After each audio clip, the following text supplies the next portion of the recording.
هل تعلم ما هي الحيوانات التي ستدخل الجنة؟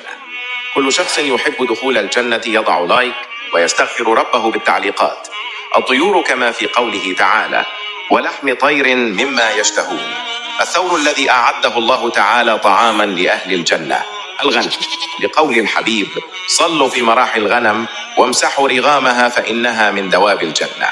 الإبل، فعندما جاء رجل بناقة في سبيل الله قال له النبي: لك 700 منها يوم القيامة.